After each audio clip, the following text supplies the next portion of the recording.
Hi, Jon-Paul, game director from Free Range Games and the Lord of the Rings Return to Moria team, along with our publishing partners at North Beach Games, want to thank everybody who has jumped in, bought and played and reviewed the game on Steam, and welcome to our Xbox players who are all able now to cross-play with their friends who have the games on PlayStation 5 and the Epic Game Store. Thank you so much to everybody who has left us comments, who has joined our Discord, who streamed the game. Thank you so much. We're really overwhelmed by how much people are loving the game so far. Thank you so much for your positive reviews. It really makes us feel good as game developers.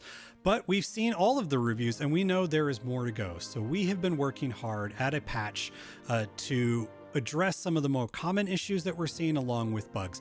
We do this with every update. The Golden Update was our third major update since our game came out. If you're curious, we've got a video on here which is going through all the things that we've done from our very first 1.0 launch to the Golden Update. Every time we do a big update, we also try to do a patch a week, 2-3 weeks after that addresses any major issues that have arisen or things we didn't quite get to. I've got in my notepad here all the things, so I'm just going to run through the things that we fixed that are coming in the patch. It's not everything, but it's a lot of things, and we're going to keep going. So let's start with one of the big things is lighting. So we still hear for players that make big bases or like to place a lot of lights, the game kind of counterintuitively gets darker, and so we are working on that, and we're going to have some big improvements in the next patch on the lighting and the overall darkness of the game. After this video, stick around, and the dev team recorded our latest development playtest of the absolute latest version that will be the patch that goes out, and we walk through a lot of the lighting changes, so you can really see them there in that video.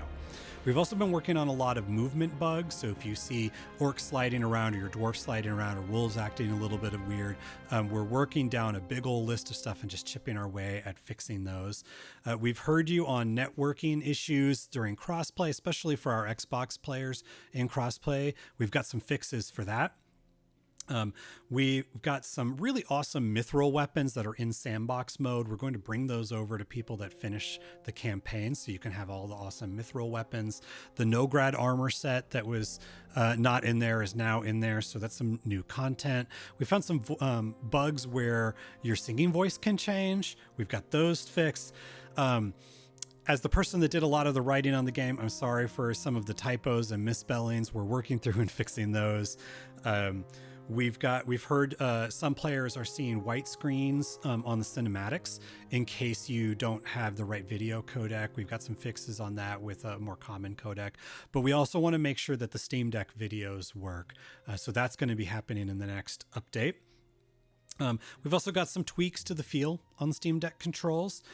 The Zarok Torch and the Epic Keg that you can carry around on your back. Before, you couldn't hang those on the wall. We heard you loud and clear in Discord, so you can now hang those up on the wall. And the torch works like a wall torch, which is really cool. We've also heard you about patrols spawning in your base. We think we've got that improved in the next one, in the next patch, and we're going to continue to work on that. If you have a really big base, like you make a base within like the epic forges or the legendary forges that you find, if your hearths don't cover the entire room, the game doesn't quite know not to spawn in there. So sometimes you can get enemies spawning in places that don't feel like they should be there. We're going to continue to make that better, and I think there's going to be a lot of good improvements in the next patch on that.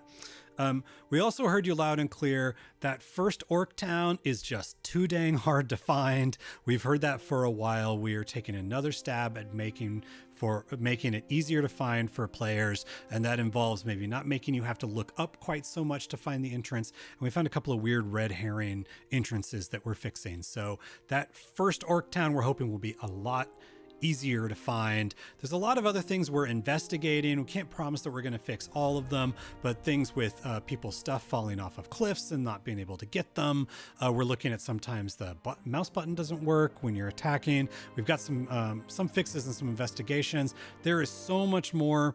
I think it's going to be something like 150, 160 things in our patch notes when it comes out.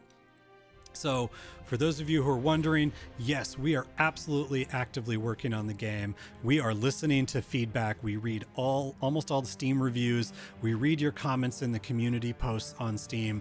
The best place to get a hold of us, again, is join our Discord. Go to returntomoria.com for the link to it. In the Discord, we are active all the time in there, listening to feedback, talking to people, and ask anyone who's been in the community.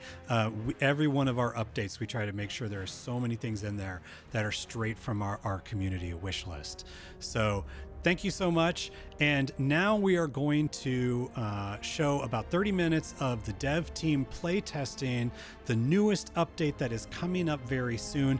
And you can see things like the lighting changes firsthand.